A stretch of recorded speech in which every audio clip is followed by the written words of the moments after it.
जय श्री कृष्ण प्रभु के प्रेमी सज्जनों, आइए शुरू करते हैं इस सीरीज का चौथा भाग। भगवान अर्जुन से कहते हैं कि मैं तुम्हें जो भी बता रहा हूँ वह कुछ भी नया नहीं है, अपितु यह ज्ञान सृष्टि के आरंभ से ही विद्यमान है। सबसे पहले मैंने यह ज्ञान भगवान सूर्य को दिया था।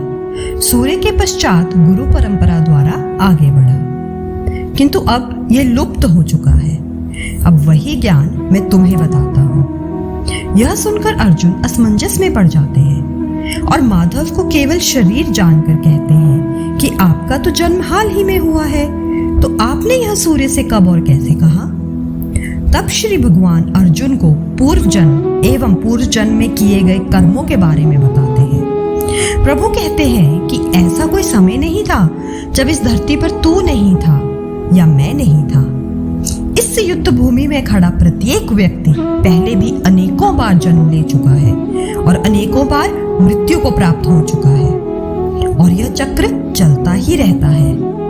माया के कारण तू सब भूल बैठा है और मुझे सब याद है। यानी कि माया के प्रभाव के कारण पुनर्जन्म होते ही प्राणी अपने पूर्व जन्म के सभी संबंधों और कर्मों को भूल जाता है और धीरे धीरे नए संबंधों में बंधता चला जाता है। प्रभु आगे कहते हैं कि वो ब्रह्मांड की हर जगह में है, यानी कि पूरे ब्रह्मांड में ऐसा कुछ नहीं जहां वे नहीं, और ऐसा कुछ नहीं जो उनमें नहीं। जो व्यक्ति परमात्मा के निराकार स्वरूप को समझ जाता है वह यह भी समझ जाता है कि उसके अंदर और बाहर सब जगह वह निराकार परब्रह्म ही है। कर्मों को त्याग देना मनुष्य के लिए संभव नहीं है। वह तो केवल इतना कर सकता है कि अपने निश्चित कर्मों को बिना किसी लगाव, बिना किसी बंधन के करे।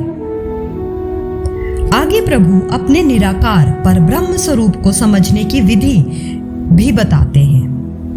वे कहते हैं कि अपने ध्यान को दोनों आंखों के मध्य में स्थापित करें, अपनी सांसों पर एकाग्र करें। ऐसा करने से समस्त इंद्रियां जैसे कि मन आदि प्राणी के वश में होने लगती हैं।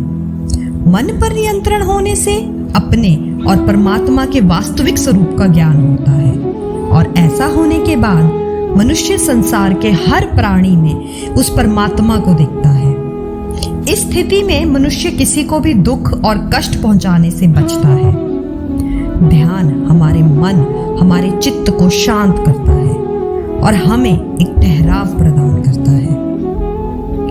आशा है कि आप सभी श्रीमद् भगवद गीता की इस ज्ञान गंगा का लाभ ले रहे हैं। वैसे तो इस असीम और उच्चतम ज्ञान को पूर्णतः समझ पाना हमारी सीमित समझ से असंभव प्रतीत होता है।